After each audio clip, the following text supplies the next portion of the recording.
Hi, my name is Taylor Bilderback, and this presentation will be mostly covering teachers' understanding of sex education, and more specifically, the sex education that they are required to teach.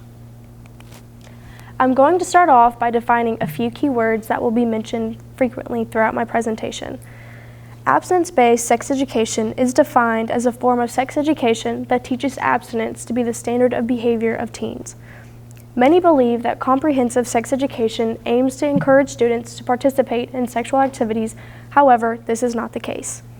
Comprehensive sex education is a sex education that is based on teaching young adults information to help them be able to maintain and improve their health, as well as teach them skills and attitudes that will keep not only themselves safe, but others safe. Unlike abstinence-based sex education, comprehensive sex education teaches students about contraceptives and safer sex practices.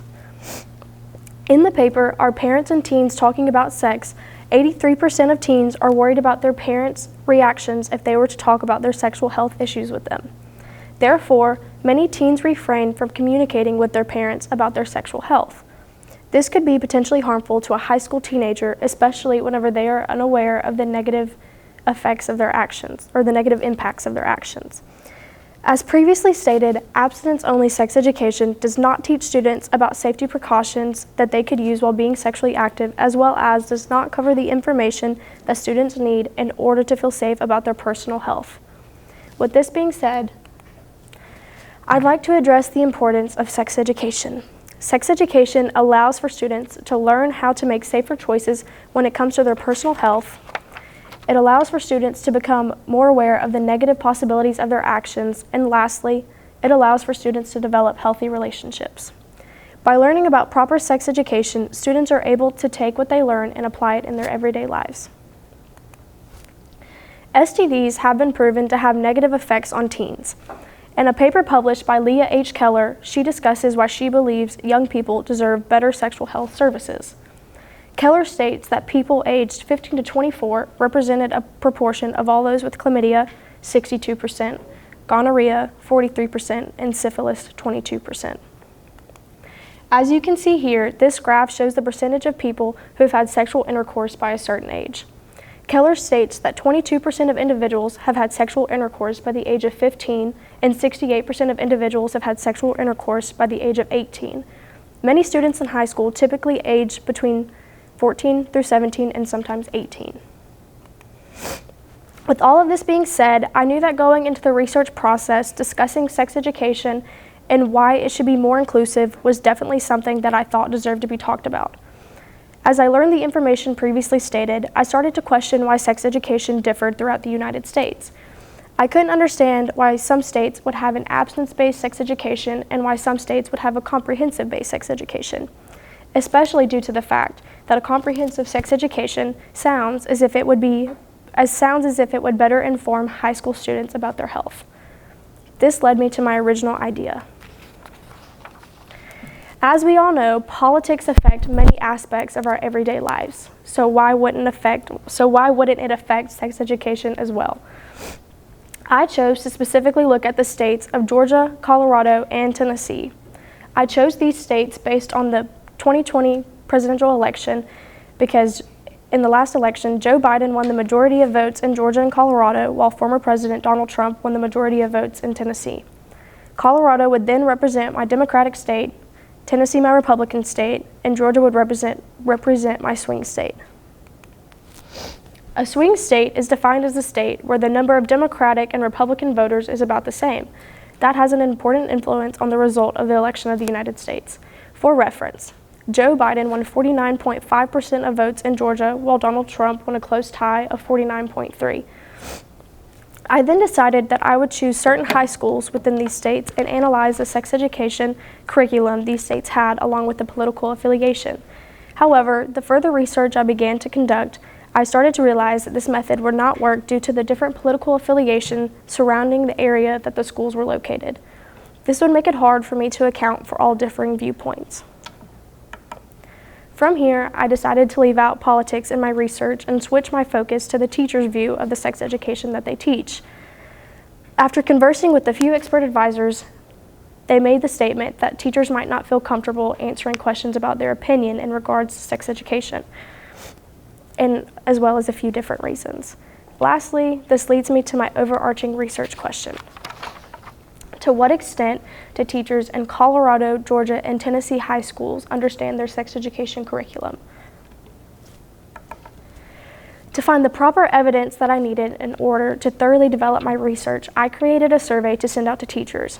I will elaborate more on my survey later on in my presentation. The idea of using a survey stemmed from a research paper that covers parental views on sex education in a rural Kentucky area. Researcher Tiffany Howard, along with a few others, sent out a survey to a convenient sample population of parents whose children were enrolled in a rural Appalachian middle school in grades 6th through 8th. Out of 63 parents that participated, 73% believed that sex education should include information regarding abstinence plus contraception. They used multiple choice questions and a Likert scale within their survey. However, the researchers were more focused on the attitudes the parents had, which is something that I will not be accounting for. Once I decided that I will be using a survey and a Likert scale to conduct my research, I had a few initial ideas of how my research would pan out. I figured that based on what a few expert advisors had said to me, that obtaining survey responses would be difficult due to the sensitivity surrounding the topic of sex education. I also thought that receiving survey responses from Tennessee teachers might be hard to obtain because of the Republican population. According to the article, Republicans' View on Education, most Republicans believe that abstinence-based sex education is the only way to prevent unwanted pregnancies and sexually transmitted diseases. Despite these obstacles, I tried to set up my survey in a way that would avoid biased opinions and sensitivity. For example, I did not include any of my personal opinions, and I only asked specific questions. I also did not ask the teachers for their opinion on the sex education that they are teaching. By using a mixed method, I would easily be able to take my survey responses and then compare the responses of the teachers to the actual sex education curriculum that they are supposed to be teaching their students. The first few questions of my survey asked teachers general questions. As you can see here, the teachers were asked to identify what state they taught in, what school they taught at, what subject they teach, if they are required to teach sex education, and what kind of sex education they do teach. The first few questions of my survey, further into my survey, I began to ask the teachers if they were familiar with the specific standard given. I chose 4 sex education standards from each state's curriculum, thus being a total of 12 standards. I did not tell the teachers that the standards were pulled from different curriculums. This would allow my data to be accurate and avoid unreliable answers. And also the teachers' responses would be genuine since they were not aware of which states I was pulling the sex education standards from. Right after they were asked about their familiarity with the standard, they were asked to rate how well they believed their students comprehended the standard. They were given a Likert scale that was ranged from 1 to 5, 1 being that students do not comprehend the standard at all, and 5 being that students are fully comprehending the standard that they are being taught. Here are a few visual examples of the questions included in my survey.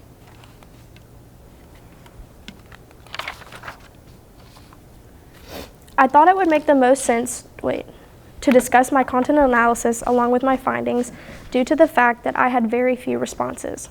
I will elaborate more on this later on. In addition, I chose to do this because the survey responses that I did receive from Tennessee and Colorado were mostly predictable and lined up with the actual standards that they are required to teach. However, there was one abnormal response received from a Tennessee teacher. This particular teacher responded to teaching a comprehensive-based sex education. However, in the state of Tennessee, if sex education is taught, it is required to be abstinence-based. This led me to further believe that some teachers might be altering their teaching based on what they believe should be taught versus what they are told to teach. Or some teachers might not be fully trained or understand what they are supposed to be teaching their students. Overall, Tennessee ended up having the most survey responses. This was very contradicting to my original hypothesis, and I thought that I would receive most of my responses from Georgia or Colorado.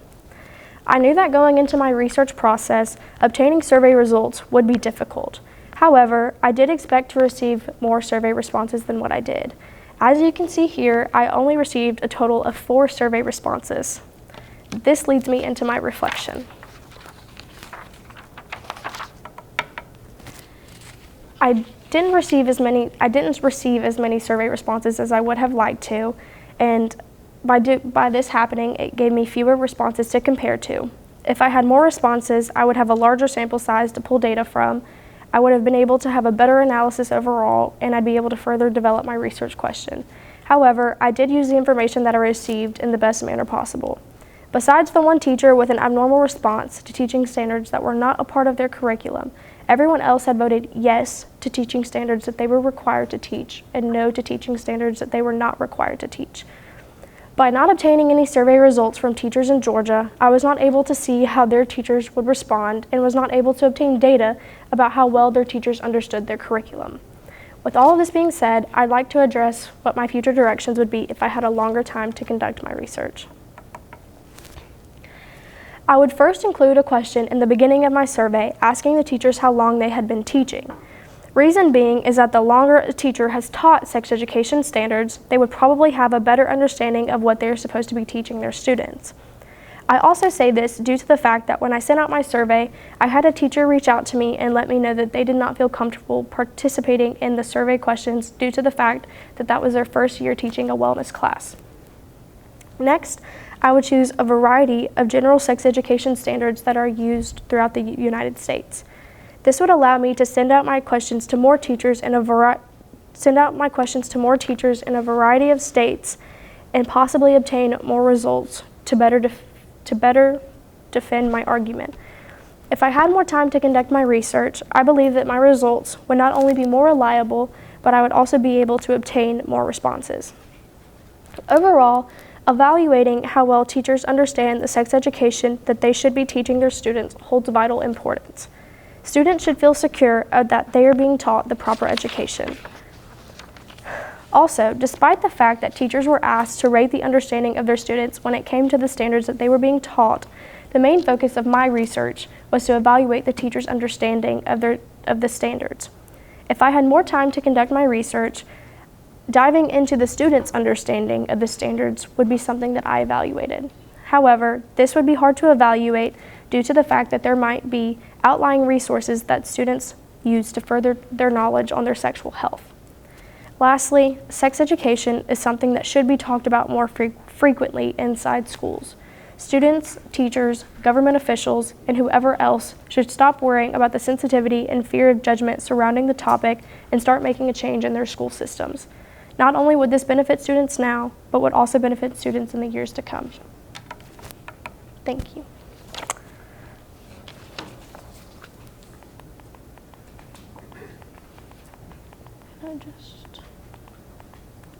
There we go.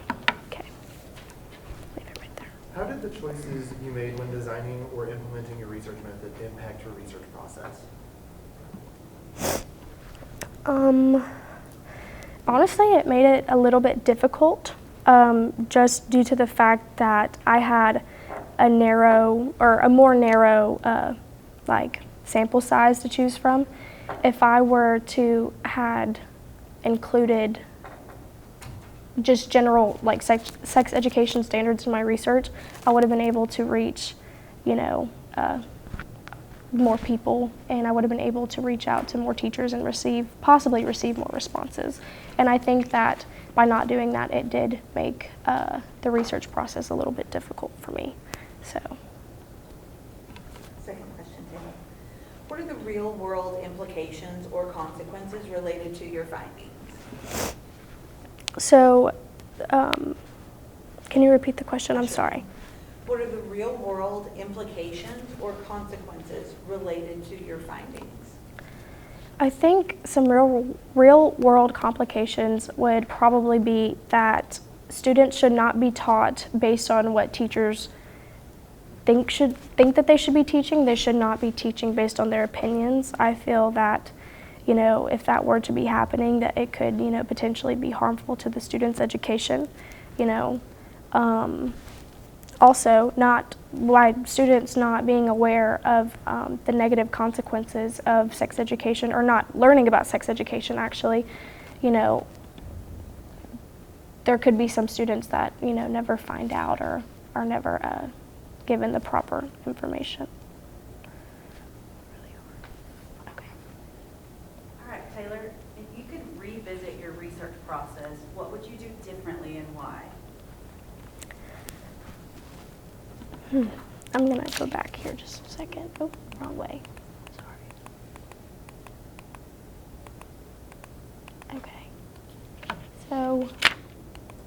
Okay. So if I could revisit, I think I would probably alter my survey a little bit. As I had said before, in the beginning of my survey, I would include a question that was asking teachers about, how long they had been teaching sex education standards. If I could go back, another thing that I would do differently is that I would probably reach out to more expert advisors because, even though I had reached out to a few and they did help, I think reaching out to more probably would have been more beneficial and they could have helped navigate me in a direction that would have made it easier for myself in the long run. So, yeah. Taylor, thank you so much. Okay.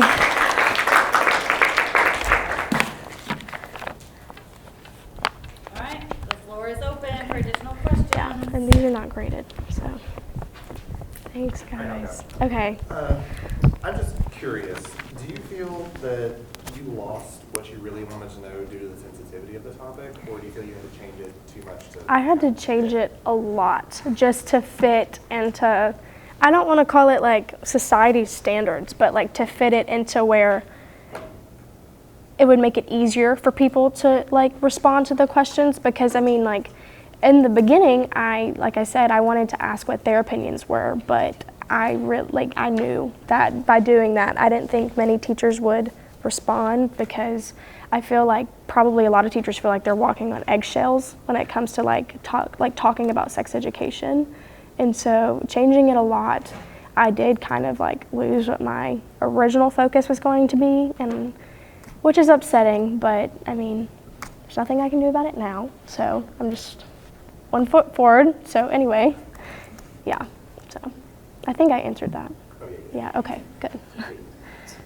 Chris, any other questions? Well, I just want to say I appreciate it shouldn't be an act of bravery to tackle something that I think is so vital, but it was. And so I commend you on tackling the hard subjects. Thank you.